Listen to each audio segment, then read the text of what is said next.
Hi guys, my name is Kylie Roden, and for this PechaKucha, I'm going to dive a little deeper into the history of diversity at Cal Poly and give a short timeline of major events that influenced changes on campus.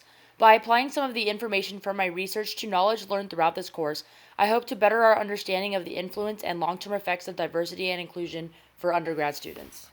In order to understand the challenges of diversity and inclusion in our own lives, we have to apply the knowledge we have acquired from both personal experiences and from this course. By definition, diversity is a range of different things, and inclusion is the action or state of being included within a group or structure, as says everyone's favorite dictionary.com. But what do we really consider being included in this day and age? Well, diversity and inclusion expert Vernia Myers describes with the analogy, diversity is being invited to the party, inclusion is being asked to dance. Such an analogy can represent many students in undergrad programs from multiple backgrounds all around the world, since we can all relate to the situation similar to this one. This being said, to understand where Cal Poly falls on the diverse and inclusive scale, we must first look at the history of Cal Poly's inclusive services and how far we have come as a campus. Dating back to its opening in 1901, from the beginning, Cal Poly began to build an inclusive climate. However, its historical timeline began in 1994.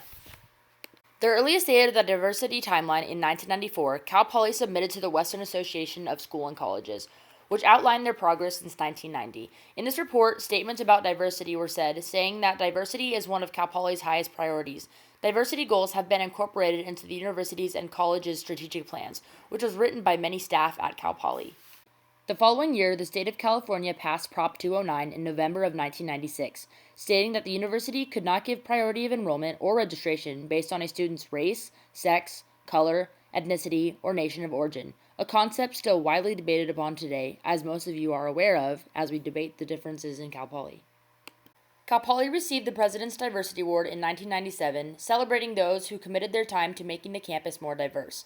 The same year, the Black Faculty and Staff Association established the Concerned Black Community, or CBC, a campus organization that had a goal to create a campus climate that Cal Poly's diversity program calls inviting, nursing, and hospitable. By 1999, the Academic Senate had adopted a Cal Poly statement on diversity, saying that they reaffirmed the academic value of diversity among its faculty, staff, students, and within the curriculum, Cal Poly Web. Similarly, the University Enhancement Council was developed, which Cal Poly says increased cultural competence and recommendations, related to diversity and inclusion into campus climate. President Warren Baker gave a speech in 2002 to a large assembly of people, with his main focus on not only the success of the students academically that year, but also focusing on the development of the diverse environment and student civility, or by definition, formality of being polite and courteous. This confirmed Cal Poly's commitment to continue to make a change to the campus climate around the campus. By 2007, it was obvious that Cal Poly faculty and staff were pressing to keep the ball rolling and break the barrier between race, sex, ethnicity, and gender. So, students were then being sent to retreats where they could learn how to achieve what Cal Poly's OUDI calls inclusive excellence. In 2008, university learning objectives were created for all undergrad students. They were revised in 2017, and there were 5 of them created. The first one says that students should demonstrate an understanding of diversity, politically, socially, and economically on both the country and global scale. The second one says that students should understand the contributions made by individuals from the groups classified as inferior. The third and fourth say that they should examine their own attitudes and consider everyone's perspective to make reasonable decisions.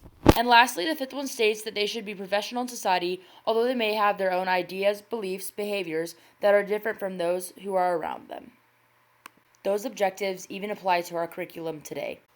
While in 2009 there were many events in the diversity and inclusive timeline, perhaps the most important one of the year was forming the Inclusive Excellence Council.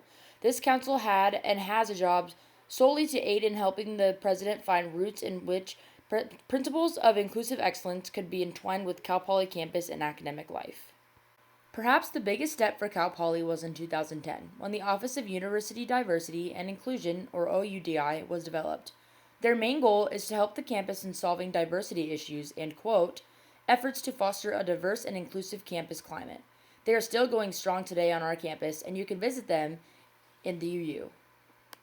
The 9th permanent president of Cal Poly, Jeffrey D. Armstrong, officially took his position as the university's president on February 1st, 2011. He claimed to be passionate about, quote, nurturing a campus climate that embraces inclusion and diversity, and this was said to be his ambition from the very beginning of his presidency. By 2013, new developments and projects were underway to build a better campus climate, including the Campus Climate Project, which was a university-wide project to understand the current campus culture and provide recommendations on how to, quote, build on the success, quote, which later led into an even bigger project that we will learn about in a few slides. The master plan we all witnessed today came to the minds of Cal Poly members in 2015. President Armstrong said that the plan would, quote, put our land to the best possible use for a diverse and inclusive faculty, staff, and student body.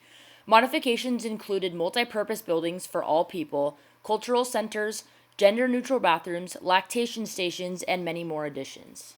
More members on campus became heavily involved in 2016, developing the Diversity and Inclusion Act plan, which included educational and training opportunities on diversity and cultural awareness, increased recruitment of the faculty of color, as written by Cal Poly's OUDI.